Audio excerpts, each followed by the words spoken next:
Early 1800s, USA birth. Twist that shock! My name doesn't matter. What matters is that I was alive when this country was still figuring out what it was. I was born in the early 1800s, in a small American town that didn't have a paved road, a bank, or a single building taller than 2 floors. The nation itself was barely older than my own grandparents. Stay with me, because the next few decades took this country through wars, betrayals, expansion, and invention that nobody saw coming. And the version of America you know today was built directly on top of it. When I was young, the United States was still mostly an idea on paper. The government was new, the borders were uncertain, and most people had never traveled more than a few days' ride from where they were born. Farms stretched in every direction. Towns were small. Churches were the center of community life. And news from the capital could take weeks to reach us. Nobody I knew had ever met a president. For most Americans, the government in Washington felt as distant as a foreign country. We grew our own food, made our own clothes, and built our own homes. If a tool broke, you fixed it yourself, or you didn't have it anymore. That was simply how life worked. A trip to the nearest real city might happen once a year, if at all, usually to trade crops or livestock for the few things a farm couldn't produce on its own: salt, nails, gunpowder, the occasional bolt of cloth. Most of what a family owned, they had made with their own hands, and most of what they knew about the wider world came from a traveling preacher, a passing trader, or whatever scraps of newspaper eventually made their way that far from the coast. Money itself was a strange, uncertain thing in those years. Banks issued their own paper notes, and a dollar printed by one bank might be worth less than a dollar printed by another, or worth nothing at all if that bank failed. Most ordinary trade still happened through barter: a side of bacon for a length of rope, a day's labor for a sack of flour. The idea of a single stable national currency that everyone trusted equally was still decades away. Then came a decision that changed the shape of the entire country before I was even old enough to understand it. The United States purchased a vast stretch of land from France, doubling the size of the nation overnight. Nobody in my town really understood how much land that was. We just knew that somewhere out west there was suddenly far more country than anyone had explored. Soon after, an expedition was sent out to map this new territory, traveling thousands of miles through land no American government had ever seen firsthand. They depended almost entirely on native guides and translators to survive the journey at all. Crossing mountains and rivers is that no official map had ever recorded. When word came back of rivers, mountains, and a path that might one day reach the Pacific Ocean, it lit something in people. For the first time, going west wasn't just a phrase.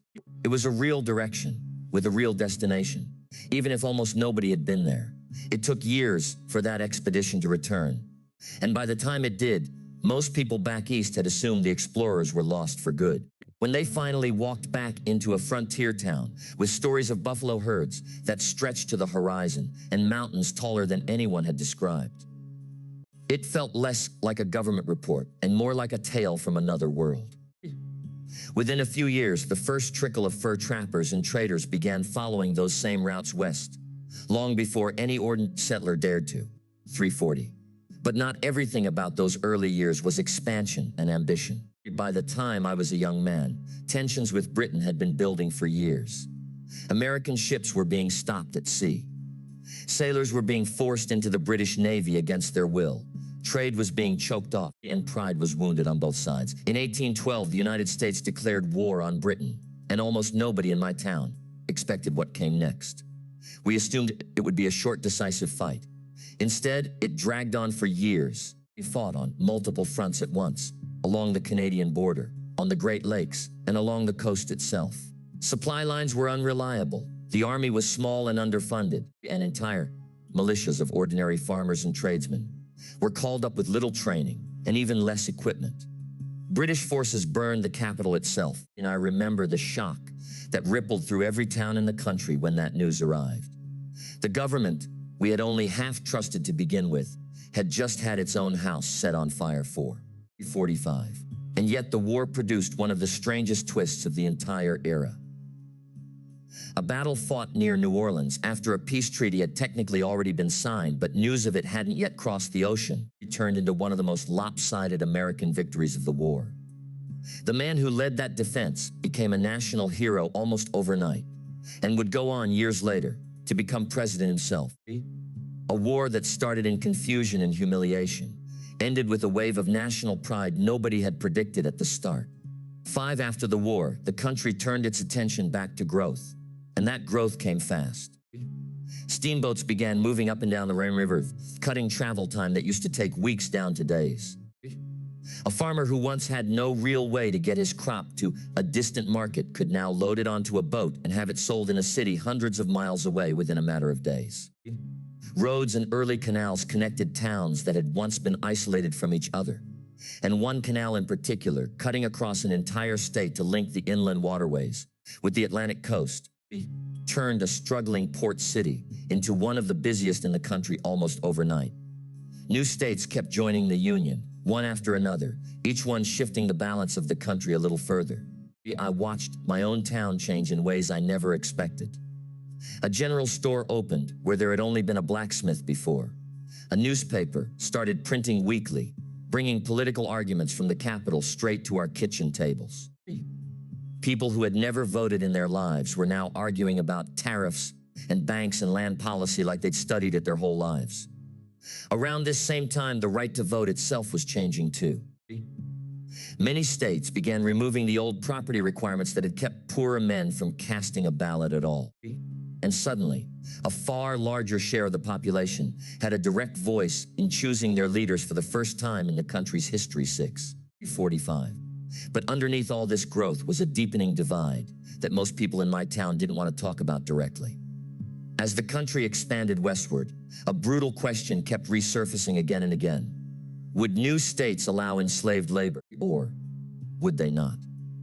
Every time a new territory applied to join the Union, the whole country held its breath, because admitting one more state on either side of that question threatened to tip the balance of power in Congress itself. Compromises were struck. Lines were drawn on maps to try to balance the issue state by state, and for a while people convinced themselves it was settled. It never really was. Every new territory reopened the same argument, a little louder than before, and the compromises themselves only delayed a reckoning rather than resolving it. At the same time, native nations who had lived on this land for generations were being pushed further and further from it, often through treaties that were broken almost as soon as they were signed, and eventually through forced removals that tore entire communities from their homeland and marched them, often on foot, across hundreds of miles to unfamiliar territory. Thousands died along the way from exposure, disease, and exhaustion. I won't pretend this was discussed openly or honestly in most American towns at the time. It happened at a distance, in places most people never saw. That distance made it easy for many to look away. 18 politics in Washington felt like its own separate world from the one most Americans lived in. Presidents came and went, some of them genuinely popular, others bitterly contested. One election in particular split the country so badly that the result had to be decided by the House of Representatives itself, after no candidate won a clear majority of the electoral vote. Accusations of backroom deals followed for years afterward, and the man who lost that vote in the House came back 4 years later to win the presidency outright, as if the country needed a second chance to settle the argument properly. People in my town argued about it for months. It was the first time I really understood that the government wasn't some fixed, settled thing. It was something people fought over, constantly, and the outcome was never guaranteed. Meanwhile, invention kept reshaping daily life in ways political arguments never could. A machine for cleaning cotton, invented a few decades earlier, had already transformed farming across the South, making cotton more profitable than ever, and in a cruel twist, deepening the country's dependence on enslaved labor, rather than reducing it the way some had hoped it would. New factories began appearing in the Northeast, turning raw materials into finished goods faster than any hand worker ever could, and pulling young women in particular out of farmhouses and into mill towns built almost overnight around a river and a water wheel. The country was becoming two different economies, one built on industry and wage labor, the other built on plantations and forced labor, and that split would only grow sharper as the years went on. 10 by the time I reached middle age, the America of my childhood was barely recognizable. Cities had grown enormously. Railroads were beginning to stretch across the landscape, promising to connect the country in ways steamboats and roads never could, laying iron rails through forests and plains that had never seen a wheel larger than a wagon's. The western frontier kept pushing further, pulling settlers, fortune seekers, and entire families toward land that previous generations would have called impossibly far away. Entire wagon trains formed each spring, families selling everything they couldn't carry, betting months of hardship and uncertainty on the promise of cheap land somewhere past the horizon. Every step of this growth came with conflict attached to it. Conflict with other nations over borders, conflict with native nations over land, and a slow-burning conflict within the country itself over what kind of nation it actually intended to be. Nothing about this era was simple, and nothing about it was inevitable. It could have gone differently at almost every turn. 11:05, looking back now. What strikes me most isn't any single dramatic event. It's how many small, uncertain decisions added up into something permanent. A land purchase nobody fully understood at the time. A war that started in pride and ended in unexpected celebration. An invention meant to save labor that ended up entrenching one of the country's deepest injustices instead. An election so close, it had to be settled by argument rather than a clear majority of votes. The America that exists today, its borders, its highways, its enduring arguments over rights and power, all of it traces back to choices made in these early decades by people who had no idea how things would eventually turn out. We were simply living through it, one uncertain year at a time, the same way anyone living through history always is. That's the story of the early United States. Not one single birth, but a long, uneven, often uncomfortable beginning that shaped everything that came after.